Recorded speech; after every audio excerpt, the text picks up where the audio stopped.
Hello, this is for the subject capital markets, and the specific topic of this video is risk structure of interest rates. So we have here an article from UC Davis.edu, okay? More like a document actually. Alright, so in previous videos we've discussed the different types of risk being faced by financial intermediaries and by businesses in general. And the thing is, those risks are essentially affected by the other types of risk, and interest rates are affected as well, all by other types of risk. Okay, so in this one, we're going to discuss the risk structure or the different types of risk that affect interest rates. Okay, interest rates and yields on credit market instruments of the same maturity vary because of differences in default risk, liquidity, information cost, and taxation. These determinants are known collectively as the risk structure of interest rates. Okay, so you have your individual investments, and these individual investments have their own interest rates or the yields, okay, or the return on it, right? But the interest rate of profit or income would vary depending on who the issuer is, and then information available about the issuer, and then of course you have the taxes being imposed on the issuer and the liquidity as well of the issuer. So of course, the better the financial situation of the issuer, then the lower the risk, and probably lower interest as well, because they have low risk, so low interest rates for the return, right? But if their situation is not so good, then they might want to increase their interest rates or the rate of return so that more investors would be, enticed to invest in their securities. Okay.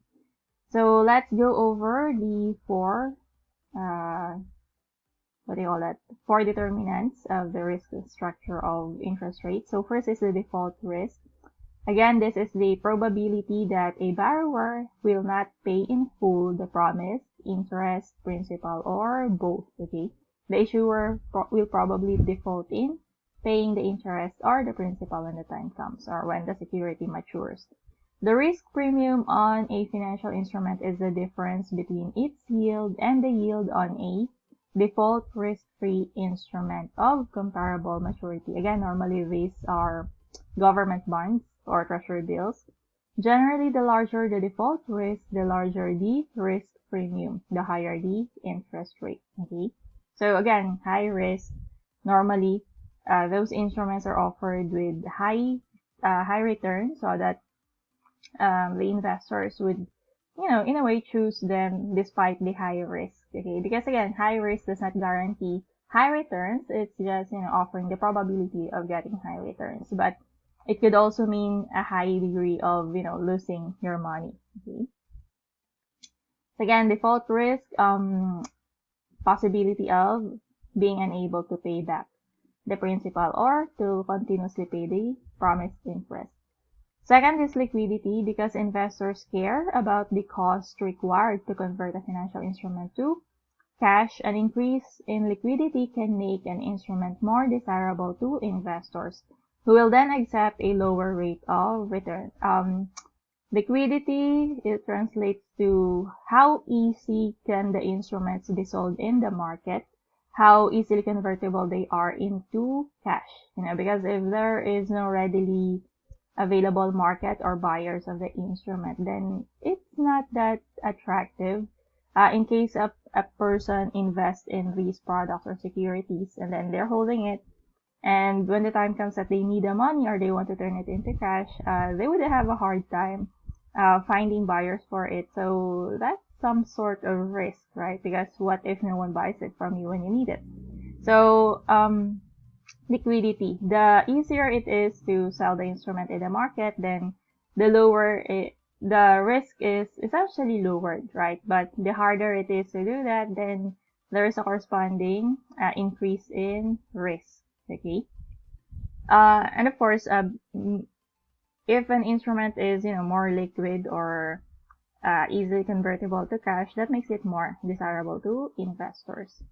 Thus, a less liquid asset called an illiquid asset. Examples are, real estate.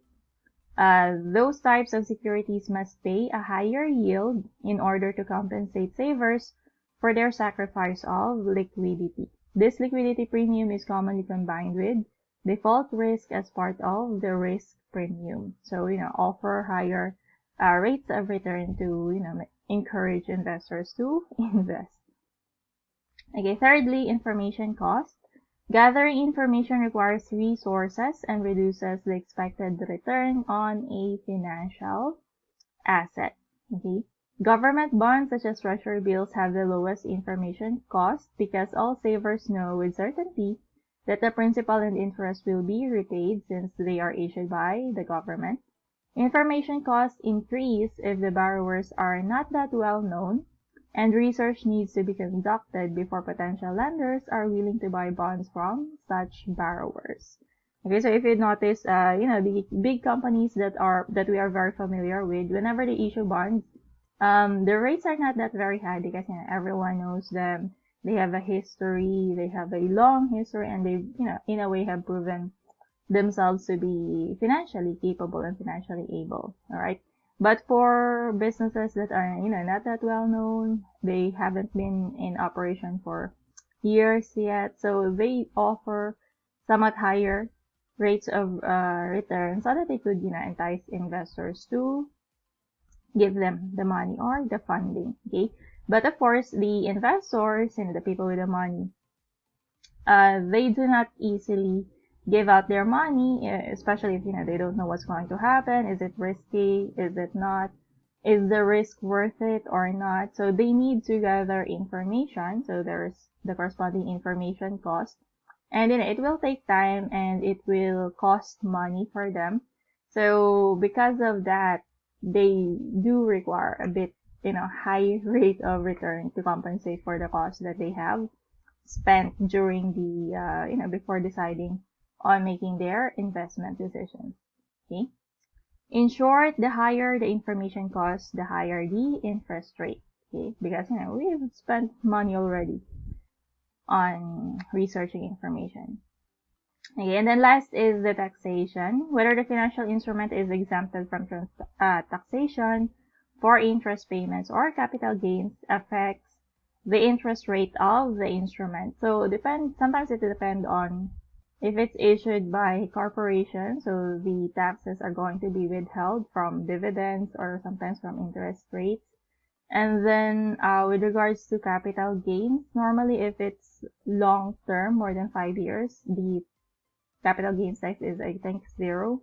But the shorter the term, let's say 1 year, it has a high rate of tax, and then 2 years, a bit lower than year 1, and then 3, 4, and then I think beyond 5 years is tax-free already.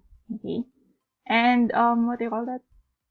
Interest rates are normally, tax deductible as, sorry, I'm talking about the POV of the issuers. On the part of the issuers, interest expense, deductible before they are charged with taxes. And then on the part of the lenders, the investors, then of course the interest that they receive, those are taxed.